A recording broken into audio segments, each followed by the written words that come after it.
आज हम नया चैप्टर शुरू कर रहे हैं, chapter 3, the kamma of meditation, resetting the mind.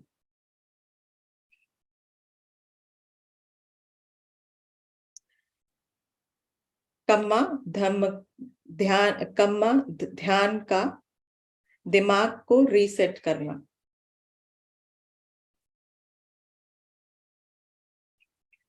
एक second.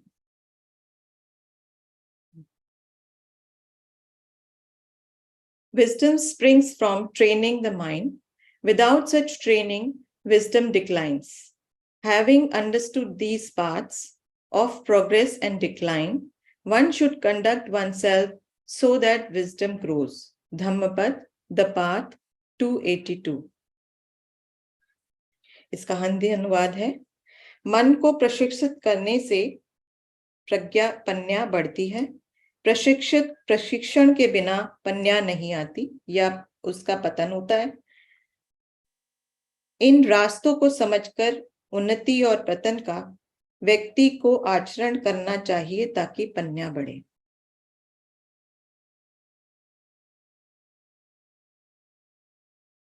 The Buddhist path proceeds according to the principle of training the mind in 3 complementary modes: ethics, sila, meditation, samadhi, and wisdom, panya. All these have active aspects, but what they lead to is quietening and ceasing of mental activity. Meditation, samadhi, bhavana is the hinge between action and this restful alertness. It does not look active. It often centers on sitting still and within that in silence. And as for doing anything, all it apparently entails are a few seemingly inconsequential things like walking to and fro, bringing attention to the sensations associated with breathing, or witnessing thoughts. But such actions bring around an engaged and responsive state. Furthermore, although the question might arise as to how doing this is supposed to improve one's mind, one point about meditation is that that's about moderating that very doing energy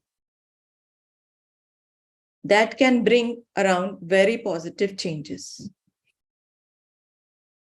भगवान बुद्ध का मार्ग 3 सिद्धांतों के द्वारा मन को प्रशिक्षित करना है: शील, समाधि और पन्या। यह सभी पहलू ऐसी अवस्था की ओर ले जाते हैं जो शांत है और मन की गतिविधियों को समाप्त करता है। ध्यान, समाधि, भावना एक कड़ी है एक्शन या क्रिया की और रेस्टफुल अलर्टनेस की। यह एक्टिव नहीं लगती। यह स्थिर अवस्था में चित्त को भीतर से शांत करती है। जब वॉकिंग मेडिटेशन जैसे इधर उधर घूमना, सांस लेने से जुड़ी संवेदना या विचारों को निरपेक्ष भाव से देखना है। और यह सवाल उठ सकता है कि इसे कैसे मानस में सुधार आ सकता है। समाधि, ध्यान हमारे कार्य की एनर्जी को मॉडरेट करती है और वह पॉजिटिव चेंज लाती है।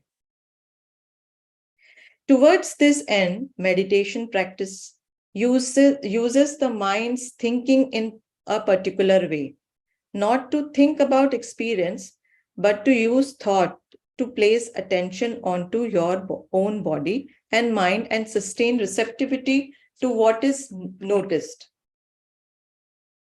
This brings around a positive change because the more we moderate our minds in this way, the more we steady and attune them so that restlessness, worry, and negativity either do not arise or witnessed and let go of it.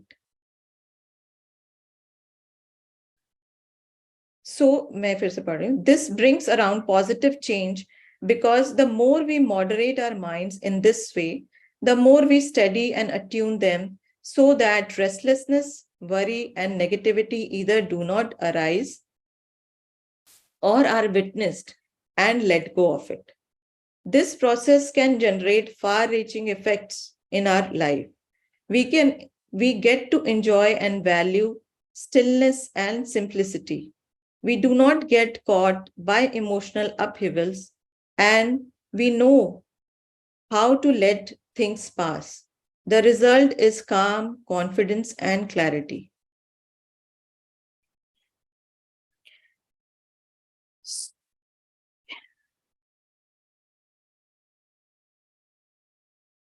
ध्यान की practice से हम एक मन को खास तरीके से लगाएंगे। मन जो अनुभव कर रहा है उसके बारे में ना सोचकर, बल्कि अपने शरीर पर ध्यान लगाने के लिए विचार का उपयोग करेंगे और ध्यान दे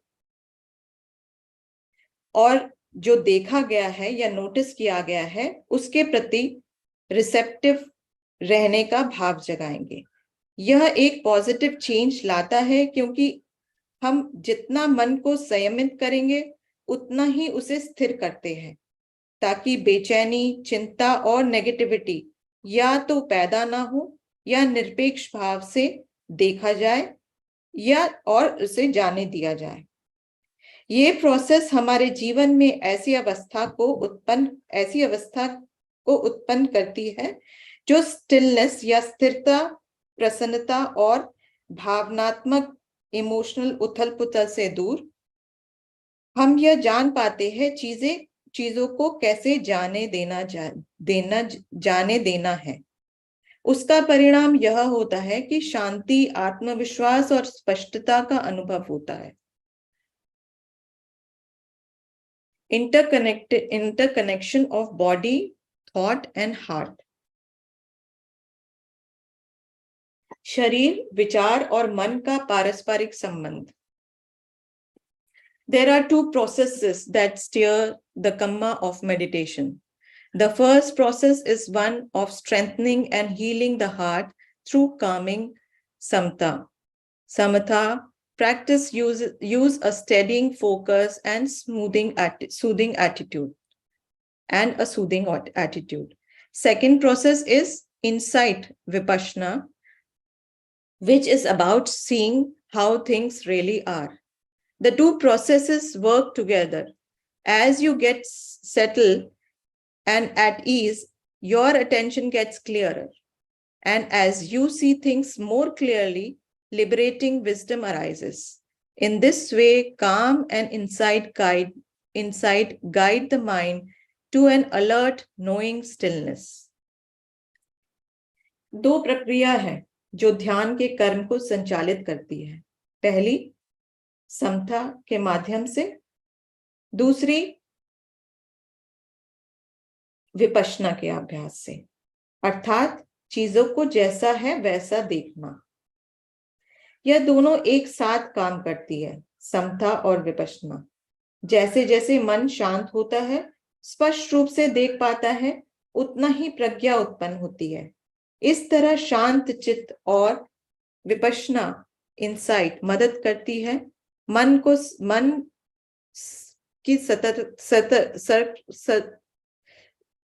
को सतर्कता में रहते हुए मन की स्थिरता को जानते हुए।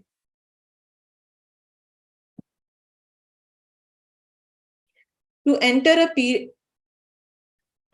a period of meditation, you put aside personal issues and circumstances in order to attend to the basis of your body-mind system. With even a cursory review, it's clear how dynamic this system is.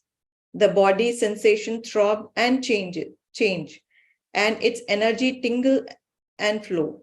Meanwhile, the mind domain has its own dynamic, mood swings, thought, race, and spark of memories. Then there are plans and decisions and all kinds of options popping up. It can be such a flood that we are often not completely with what we are doing right now. So the first step in meditation is to refrain from jumping into that flood and instead familiarize yourself with how it happens. Then you are doing one unusual but important thing establishing a way of witnessing and therefore learning about your conscious system. जैसे ही हम ध्यान की अवस्था में प्रवेश करते हैं, हम अपने पर्सनल इश्यूज और परिस्थितियों को एक ओर कर मन और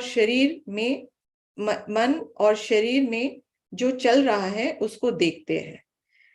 अगर हम सरसरी तौर से भी अपने शरीर और मन को देखते हैं तो यह सिस्टम इतना ऊर्जावान या डायनामिक है जिसमें संवेदना शरीर की बदलती और प्रवाहित या बॉडी सेंसेशन फ्लो करती रहती है। और मानसिक क्षेत्र में भी अलग अलग तरह के विचार, मूड स्विंग, यादें, प्लान्स, डिसीजन, विकल्प सामने आते हैं। ये एक ऐसी बाढ़ की तरह आते हैं जिसका वर्तमान में जो हो रहा है उससे कोई संबंध नहीं। तो पहला कदम ध्यान में यह है, इस बाढ़ में ना डूबे, बल्कि उसके बारे में जाने, यह कैसे हो रहा है। ऐसा करके हम साक्षी होने का एक तरीका स्थापित कर रहे हैं और सीख रहे हैं हमारी सचेत प्रणाली के बारे में।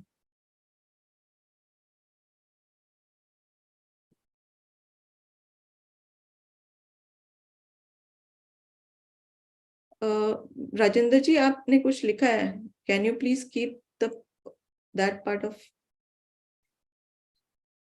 था कि जब आप हिंदी में ट्रांसलेट करती हैं तो जो जिसका आप ट्रांसलेशन कर रही हैं तो वो भी पार्ट को वहां रखा जाए। ओके। हाँ, वो अब कर रही हैं आप, ठीक है। अच्छा, thank you. Thank you. Notice that you get message from three aspects of this system. Bodily intelligence gives you a sense of being here. Emotional intelligence is meanwhile telling you how you are, while the rational faculty is suggesting what you should do about this and many other things. All very lively. These three intelligences run on energy and they interact. The energies of mood and thoughts trigger resonance in the body's nervous system and vice versa. Sometimes a burst of irritation or fear will cause a contraction in this somatic domain, or notion of having lots of things to do generates an emotional spin in which you lose awareness of your body.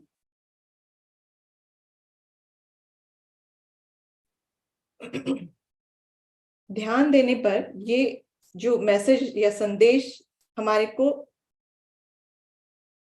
मिल रहे हैं वो तीन system के तीन aspect से मिल रहे हैं। एक शारीरिक इंटेलिजेंस जो शरीर का बोध कराती है, इमोशनल इंटेलिजेंस या भावनात्मक इंटेलिजेंस कि आप कैसे हैं, रैशनल फैकल्टी सुझाव देती है कि आपको इसके बारे में क्या करना चाहिए, और कई चीजें। हम सभी यह तीनों इंटेलिजेंस ऊर्जा तरंगों की हम सभी में यह तीनों इंटेलिजेंस ऊर्जा तरंगों पर आधारित है। यह ऊर्जा जैसे मूड, विचार या इसका शरीर पर प्रभाव पड़ता है, उसी तरह शरीर का मूड या मानस पर प्रभाव पड़ता है। कभी कभी इरिटेशन या डर या कभी बहुत कुछ करने के लिए भावुक हो हम अपने शरीर की संवेदना को भूल जाते हैं। What you might not notice at first is that the three intelligences affects each other. So check that out for a while. If your mind is racing, is it possible to have a calm, aware body sense? Can you feel bright and assured if your body is slump or tense? This interconnectedness is important in meditation, in which we use a steady, upright body to calm the mind, and calm gives rise to wisdom. You realize that although the sum total of this body, thought, heart interplay seems to be me, you you can witness that me, and the witnessing is equally mine, but it's lot steadier and more spacious. It isn't colored by urgency, discomforts, and glitches of personal world, and by referring to it, you lessen the spin of that world. शुरू में आप ध्यान न दे पाए तो body emotional और body intelligence, emotional intelligence और rational faculty का एक दूसरे को प्रभावित करती है। ऐसा इसको ऐसे देखकर समझे कि आपका मन भाग रहा है इधर उधर, तो क्या संभव हो पाएगा कि शरीर की जानकारी हो पाए? क्या आपका शरीर तनावग्रस्त हो तो क्या आप अच्छा महसूस कर सकते हैं? यह पारस्परिकता हमारे ध्यान में सहयोग करती है। जैसे एक सतर्क शरीर, कमर गर्दन सीधी हो तो केंद्रित होता है, शांत मन की ओर ले जाता है, और यह शांत मन प्रज्ञा की ओर ले जाता है, को जन्म देती है। साथ ही आप यह भी देख सकते हैं कि शरीर, विचार और मन का पारस्परिक संबंध मैं से संबंधित है, और अगर हम इस मैं और मेरा का निष्पक्ष रूप से देख पाए तो यह एक अवस्था की ओर ले जाती है जो स्थिर है और स्पेशियस है।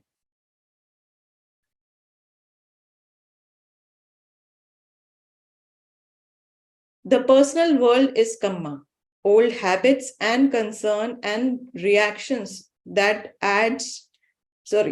gets added to by fresh action and responses. The mind is busy being and creating me. The dynamic that keeps recycling Kamma is carried out by programs, coded instruction that we associate with computer software, which in this case are organic. The capacity to form concepts and articulate them is verbal program, Vachi Sankhara. The heart's nature to be affected by feeling and impression and to formulate impulses and responses is another program, Chitta Sankhara. The body, Kaya, also operates according to its program, which most crucially is geared to generating and cultivating energy around breathing in and out. This program is called Kaya Sankhara. All these programs are established by another one, the life force, Ayu Sankhara.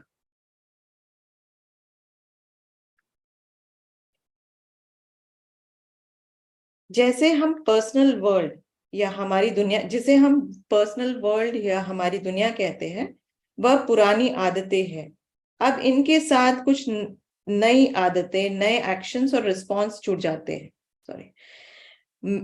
मन मैं मेरा बनाने लगा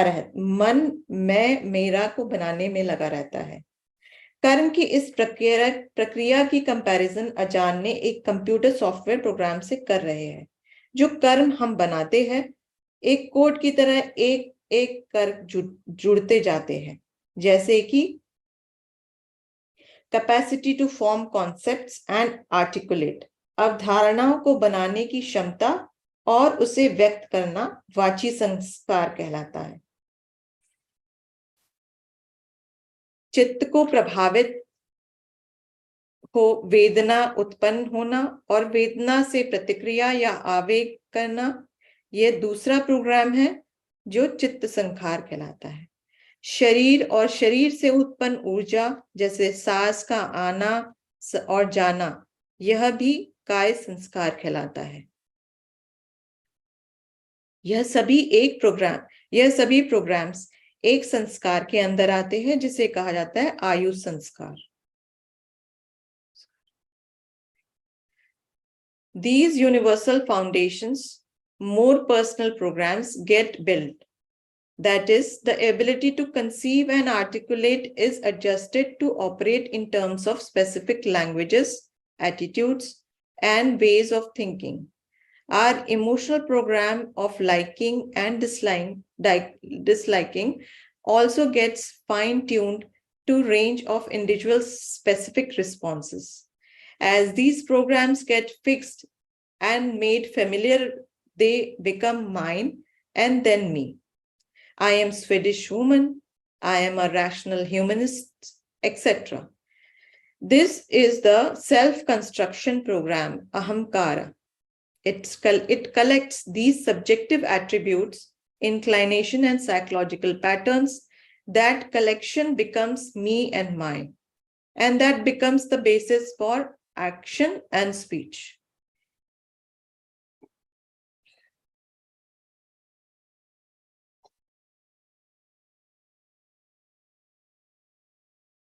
इन्हीं universal foundations के आधार पर कुछ personal programmes बनते हैं या प्रत्येक व्यक्ति कर्म आधारित है, जैसे क्षमताओं, विभिन्न भाषाओं में स्पष्टता, दृष्टिकोण, सोचने की क्षमता पर आधारित है। भावनात्मक प्रोग्राम या इमोशनल प्रोग्राम, जिसमें लाइकिंग, डिसलाइकिंग, अच्छा लगना, नहीं अच्छा लगना प्रत्येक व्यक्ति को अलग करता है और उन पर आधारित व्यक्तिगत प्रतिक्रिया होती है। जैसे जैसे ये प्रोग्राम फिक्स और परिचित होते जाते हैं, मैं और मेरा का जन्म का आधार बनता जाता है। जैसे मैं स्वीडिश वुमन हूं या एक रैशनल ह्यूमनिस्ट हूं, ये कुछ सेल्फ या मैं मेरे सेल्फ कंस्ट्रक्शन प्रोग्राम के उदाहरण हैं। इसको कुछ ऐसा समझे, यह समूह है, मैं हूं, मैं ऐसा हूं, मैं ऐसा नहीं हूं, इनसे जुड़े, आवाज आ रही है आपको मेरी? इनसे आपको मेरी आवाज आ रही है? हाँ जी। इनसे जुड़े साइकोलॉजिकल पैटर्न्स जो आधार बनता है हमारे कर्म और वाणी का।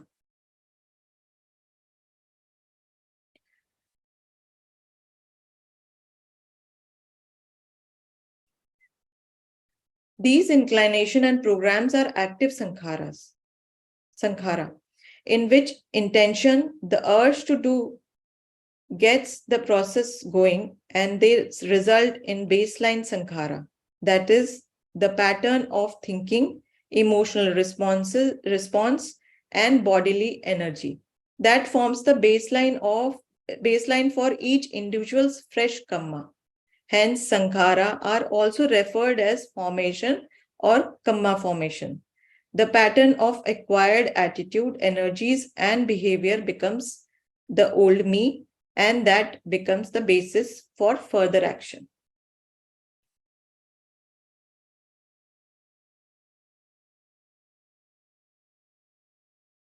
जो हमारी प्रवृत्ति, झुकाव या और प्रोग्राम होते हैं, यह संस्कार होते हैं, जिसमें इंटेंशन, काम करने की इच्छा शक्ति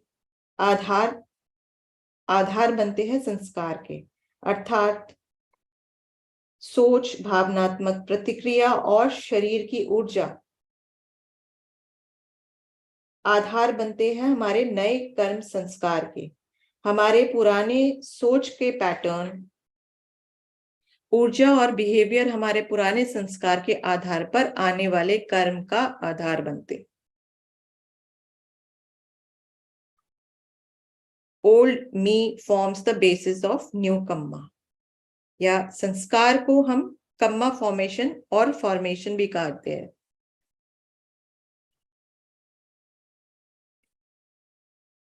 But with regard to that me, as you witness it, its seeming substantiality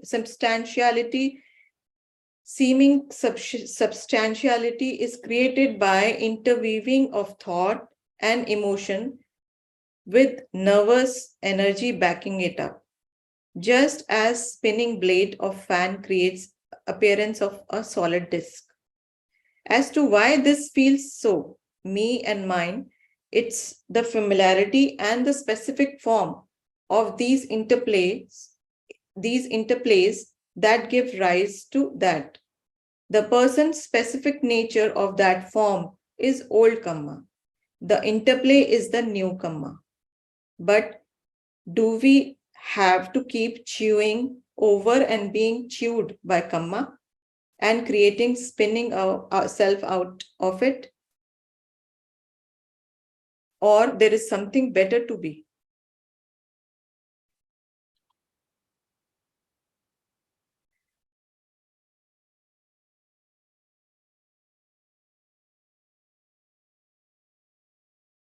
लेकिन जब हम इस अत्ता भाव को दृष्टा भाव से देखते हैं तो स्पष्ट हो जाता है कि हमारे विचार और भावनाएं जुड़ी है नर्वस एनर्जी से। जैसे पंखे की पंखुड़ियां हमें सॉलिड डिस्क जैसी लगती है। ऐसा क्यों लगता है? यह मेरा है या मैं हूं? क्योंकि हमें लगता है कि हम जानते हैं या परिचित हैं। इन तीनों विचार, भावनाएं और उससे जुड़ी ऊर्जा पर्सन स्पेसिफिक नेचर फॉर्म को जन्म देती है, जो आधारित है पुराने कर्म पर। लेकिन इन तीनों की पारस्परिकता से हम नए कर्म की उत्पत्ति होती है। लेकिन सवाल यह है, क्या हमारे पास इससे बेहतर ऑप्शन है? क्या कुछ बेहतर कर सकते हैं या ऐसे ही चलेगा?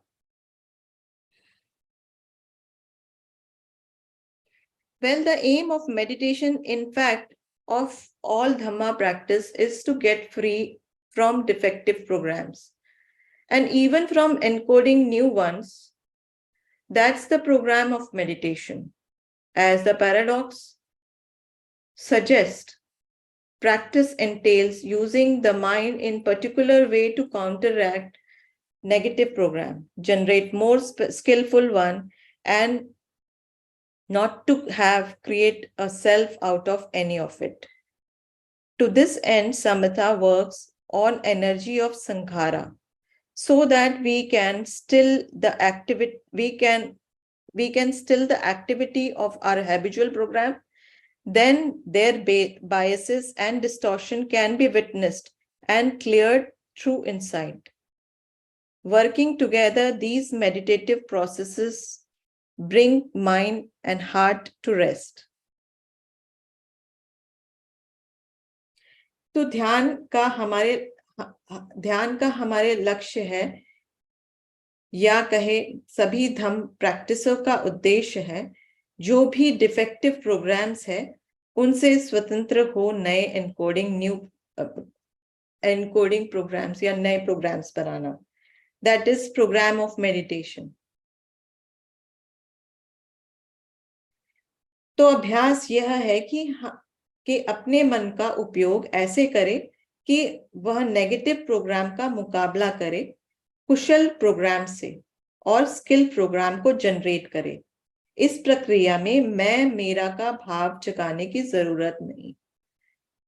थोड़ा और ध्यान से देखें तो समता संस्कार के अंडरकरंट पर काम करती है, ताकि हम इसे देख पाए दृष्टा भाव से कि हमारे पुराने पैटर्न्स या हैबिट और उनके बायस को देख पाने की विपश्यना का आधार बनती है।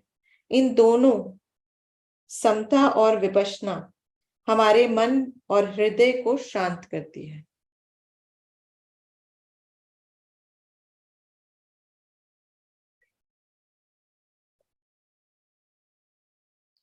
थैंक यू पूनम जी। जो भी आज पढ़ा, अगर उसमें कुछ समझ में नहीं आया हो तो आप लोग पूछ लीजिए।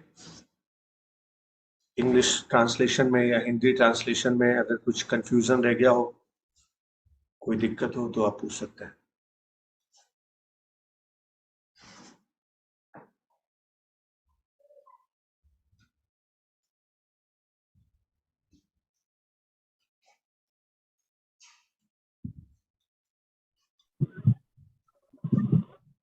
I have a. Can you hear me clearly? आपको ना ब्लूटूथ ऑफ करना पड़ेगा, Am I? क्योंकि हमारी आवाज हमारे को दोबारा सुनाई। Is it better now? Yes, yes. Yeah. So I have a question actually. दरअसल से clarity चाहिए कि जब तक सेंस ऑफ सेल्फ है तब तक हम कमा करेंगे, संखार बनेगा और हम उसमें घूमते रहेंगे। तो हम पांच खंड और पतिज्य समय बात कर रहे हैं कि सेंस ऑफ सेल्फ खत्म हो जाए और उसके बाद कोई कमा ही नहीं बनेगा। सो दैट इज द कमा इन द एंड ऑफ कमा, राइट? आई मीन क्रक्स में।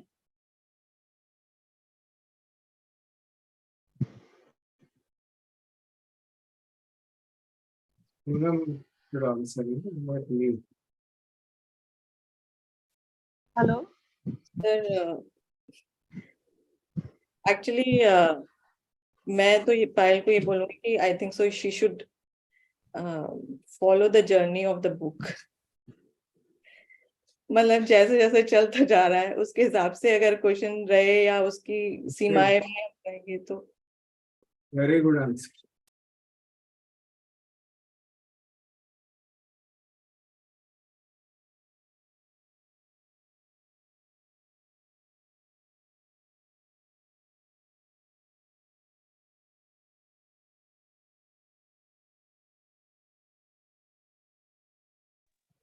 Poonam, I miss completely what you were saying. मेरे को आवाज ही नहीं आई एकदम। Please repeat.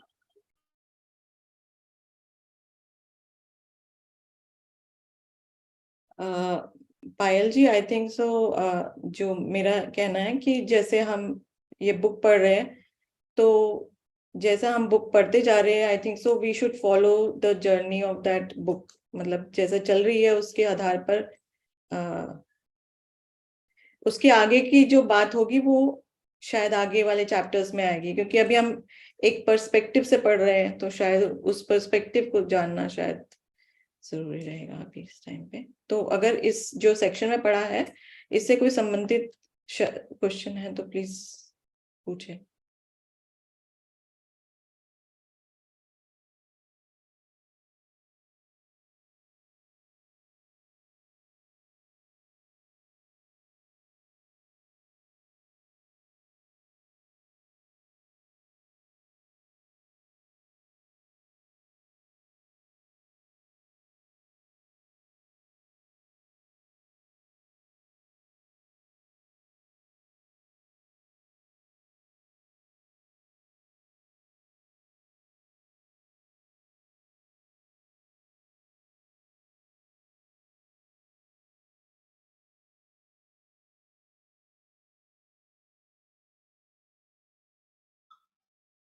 So, Payalji, is it clear to you? Your question is answered to a certain extent.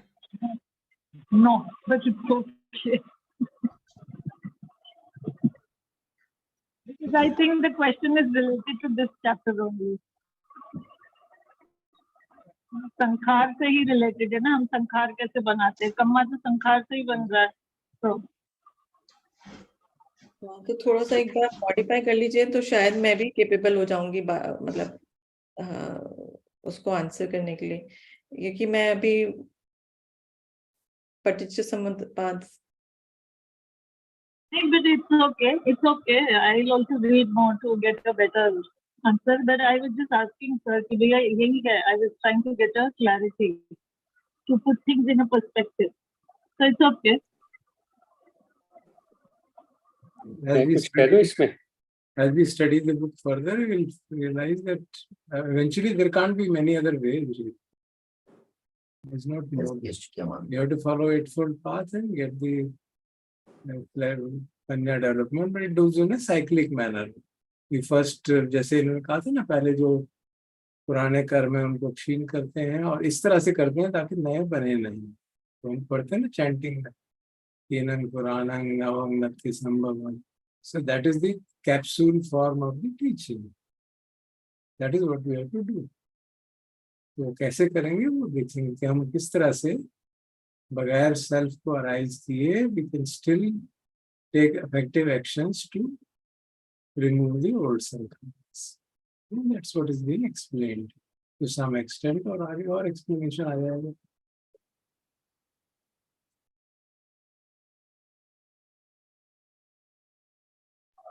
जो बुक पे आगे है वो तो मुझे नहीं पता, मैं तो ये पूछ रही थी जो हमें अभी तक पता है उसके उसके हिसाब से पूछ रही थी। श्योरी वो गलत नहीं है, जो आपको पता है वो गलत नहीं है, ठीक है। Don't jump too fast. जो बुक में जैसे वो कह रही थी ना, जितना बुक में बताया है उसको समझ लो ठीक से, जितना अभी उसने पढ़ा है वो ठीक से समझ लो। उसमें ये कहा गया कि हाँ, हमको कोशिश ये करनी है कि इस तरह से वो डिटेल को अगर हम छोड़ दें, वाची संखार वगैरह डिटेल छोड़ दें, तो ये बताया जा रहा है कि किस तरह से हम पुराने संस्कारों को क्षीण करें और नए संस्कार न बने। एसेंस इस सारे की एसेंस वो थी। पुराने संस्कारों को क्षीण करने में हमको एफर्ट करना पड़ता है, वो बता रहे थे यही पैराडॉक्स है कि हमको एफर्ट करना पड़ेगा, लेकिन वो इस तरह से एफर्ट करें कि हमारा सेंस ऑफ सेल्फ स्ट्रांग ना हो। That is what is to be done, isn't it? So Samma Vayama has to be done in a proper manner with this understanding, with minimal arising of sense of self. So we practice like that, and slowly and slowly, as the mind purifies, the new formation reduces. ऐसा नहीं हो सकता कि मैं चित्त तो मेरा द्वेष से भरा हो या राग से भरा हो और मैं कहूँ कि मैं बगैर सेंस ऑफ सेल्फ लगाए काम कर रहा हूँ, संभव नहीं है। So it will happen ना, जैसे जैसे कम होता जाएगा इंस्टेंटेनियसली, राग द्वेष नहीं होगा तो हम काम करेंगे, कुछ करेंगे धीरे धीरे। So we work in a cyclic manner, like, so whether you take it with your 5 khandas, whether you take it it's a samutpad, whether you take it karma, whether you take it through sankhara, it's all the same, it's just a different way of putting it across.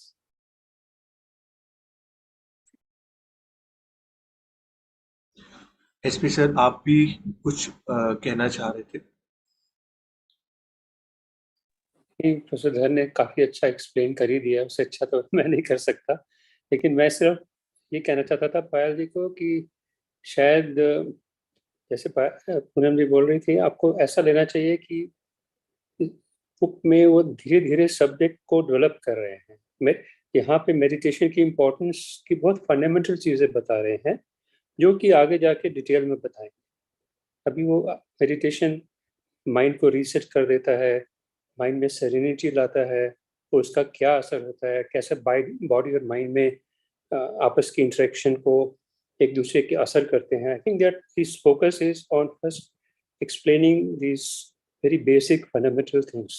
Obviously, the more important things like reducing the sense of self is very important and will come at an appropriate time later.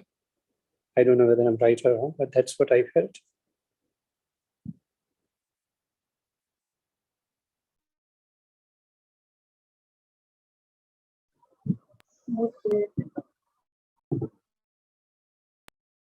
Okay, and Diptiji, you may ask question. Yeah, thank you. मुझे question नहीं है, but I just wanted to say कि अभी जब पूनम जी reading कर रहे थे, something that became clear for me, it almost seemed like a new information, was कि संस्कार जो है that's a combination of physical plus emotional plus mental. So far I've always, or it has an impact at that level. And sir is saying no. So sir please आप clarify कर दीजिए कि मैं कैसे गलत समझ। सर आप mute पे हैं, सर म्यूट पे हैं। Don't turn everything upside down. Sir, so no, I get that it's a mental, mental factor. It's a mental thing, but it has an impact on the body. I mean, I'm just trying to explain what I've understood is कि जैसे for example किसी को गुस्सा आता है तो हम typically we से कि उसका चेहरा लाल हो जाएगा, हार्ट रेट बढ़ जाएगी, but some people have very specific motions also, bodily motions when that anger arises. Somebody may start scratching their head या कुछ ऐसा, something like that. And likewise emotional level पे भी कुछ एक certain type of, so I'm just seeing that as a full package program. कई बार क्योंकि हम बहुत ज्यादा अगर सिर्फ विचार को इवैल्यूएट करने में लग जाता है तो मुझे लगता है they are associated pieces of information which also are useful to one to both become aware and also to be addressed. अगर मैं विचार के लेवल पे सडनली नहीं एड्रेस कर पा रही हूँ, maybe at a level of body for some time, maybe I can address it, change something in my physical. Sir आप म्यूट पे ही बोल रहे हैं। नहीं सर, बता ही दीजिए. I'm just wondering actually. Okay, you're wondering. No sir, kindly I would really request you now to. Yeah, this is what we have been doing all around. Yeah, but it didn't come out as clearly to me as it did. That's what. So it's surprising. It may be a very rookie thing, but Because whenever we say understand suffering, what do we say? Be aware of what is happening in the mind and be anchored in the body. Constantly we say that. Sir वो हम ऐसे करते हैं ना body में anchor की So be aware what is happening in the body. Sensation. Whatever is happening in the body, it could be pain, it could be trembling, it could be heartbeat rising, anything, whatever is happening, and just be aware of its impermanent nature so that it will have its effect on mind. And when we studied the Pathan, we saw that. Chitta Samuttanang, Rupanang, every time we recited it. Along with the Chitta, the Rupa arises. Absolutely clear. Every time. Whenever Chitta arises, there is a Rupa which arises along with it. No question. There is the issue about Ahara. What are the Ahara of body? Physical Ahara and 4 types of mental Ahara. So this is all discussed so many times. So I'm surprised that this should... But at a level of practice, for me, I would say that it's not come out so clearly. I mean, जब आप अभी बोल रहे हैं तो मुझे लग रहा है हाँ हमने बहुत डिस्कस तो बहुत तरीके से उसे किया है. I have always seen it more at a mental level, not so much at a physical level. कि I can even relax my body, let's say we say कि calm down the breath, but really relax the body to address a mental state is not something that I practice very actively. So that's what I'm trying to say, and of course अभी तो सीख रहे हैं. So yeah. I understand that. Thank you. I just wanted to share it.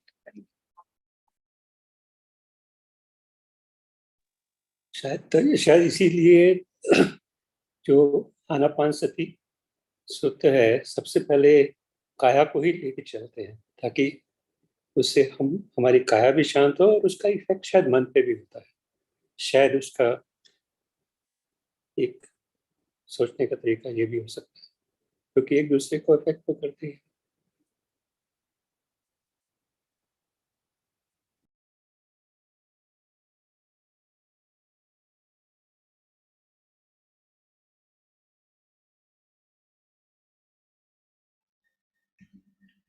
कोई और प्रश्न?